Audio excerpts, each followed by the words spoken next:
Number 2, वो औरत जो तेज बोलने वाली हो। नंबर 3, वो औरत जो चुगली करने वाली हो।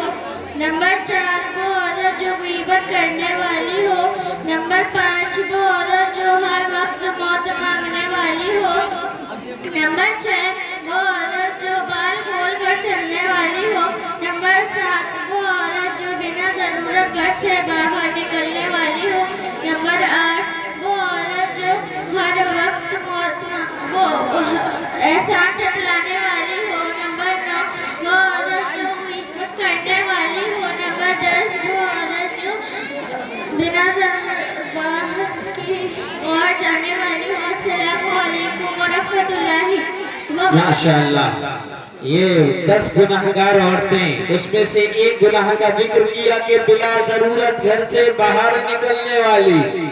हकीकत तल्ख होती है, कड़वी होती है, कहना पड़ेगी और सुनना पड़ेगा कि देखो आज ये हाल है। एक पड़ोसन दूसरी पड़ोसन से कहती है कि चल रही हो, कि कहाँ, कि बाजार, बस 5 मिनट रुको अभी आई, और यूं कपड़े पहने और यूं तैयार होकर फौरन निकल ली। खरीदना नहीं, कुछ लेना नहीं, चलने जो पसंद आएगा देख लेंगे, हम भी कुछ भी पसंद आएगा तो ले लेंगे। ये बिला जरूरत उन जगहों पर जाने की फिक्र और तगदो है जो जगह अल्लाह के नजदीक सबसे बुरी है, और वो है बाजार, मार्केट, शॉपिंग मॉल। और इसी के अपोजिट बरखिलाफ अड़ोसी पड़ोसन दूसरी पड़ोसन से कहती है, बहन सुन रही हो, आज जमात आई है, इज्तिमा है, दीन की बात हो रही है। कैसे चले जाए, हमारे को इतने डब्बे रखे हैं, तोड़े भी रखे हैं, हम गंदे हो रहे हैं, हम नापाक हैं, इतने बहाने ये सब शुरू हो जाते हैं। दीन के लिए और दीन को सीखने और समझने के लिए घर से निकलना न सिर्फ ये कि जायज है, बल्कि बाद हालतों में जरूरी और फर्ज हो जाता है। तो जिसके लिए घर से निकलना जरूरी था उसको बेजरूरी बना दिया, और जिसके लिए घर से निकलना नाजायज था, मना था, उसको अपने शौक से इतना बर्बाद चढ़ाया कि जरूरत और बिना जरूरत उसी की तरफ दौड़ लगा दी। अब मैं जो है मुकालमा पेश करने के लिए शारिक खुर्शीद, रैहान नदीम, सुफियान नदीम, अली इमरान, फैज बिन अब्दुल्लाह, नामान बिन शारिक, फैज बिन फहीम, अर्शियान बिन इरफान, उनैस बिन गुलाम नबी, अरसलान बिन खुबैब, कैब बिन खुबैब।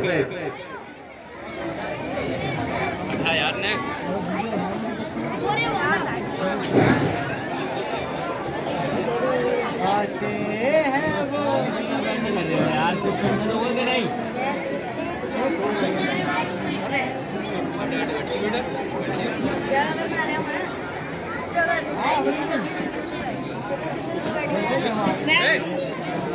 प्रोग्राम चल रहा है।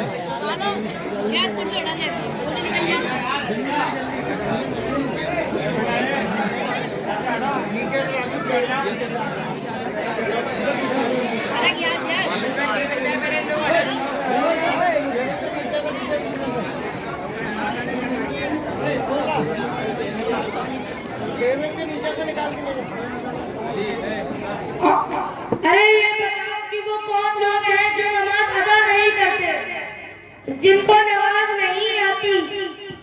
तुम बताओ। भाई आप चले, मेरा अभी मूड नहीं हो रहा।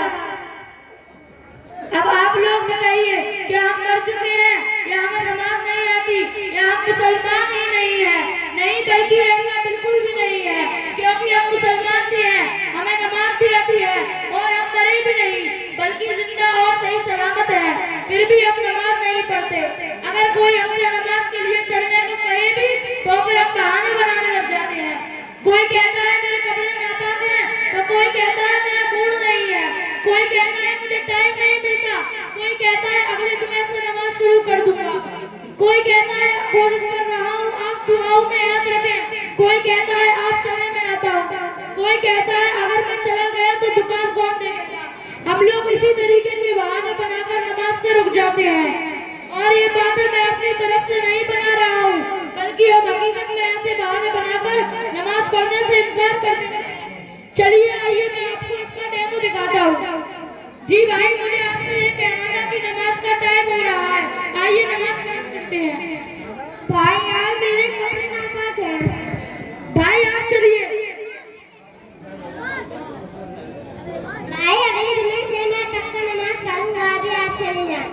भाई आइए आप चलिए।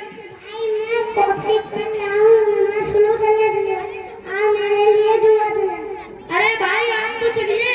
भाई अगर मैं चला गया तो मेरी दुकान कौन देखेगा? देख लिया आप लोगों ने कि किस तरीके से इन लोगों ने बहाने बनाकर नमाज पढ़ने से इनकार कर दिया। अब जरा हम सोचें कि हम भी इन्हीं बहानों के बीच रहकर अपनी जिंदगियां गुजार रहे हैं।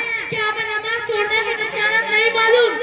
नमाज छोड़ने के नुकसानात ये है कि हुजूर सल्लल्लाहु अलैहि वसल्लम ने इरशाद फरमाया, नमाज छोड़ने वाले को दुनिया में ही 6 सजाएं मिलेंगी। नंबर 1, अल्लाह ताला उसकी उम्र से बरकत को खत्म कर देगा। नंबर 2, अल्लाह ताला उसकी कोई भी दुआ आसमान तक बुलंद न होने देगा। नंबर 3, अल्लाह ताला उसकी कोई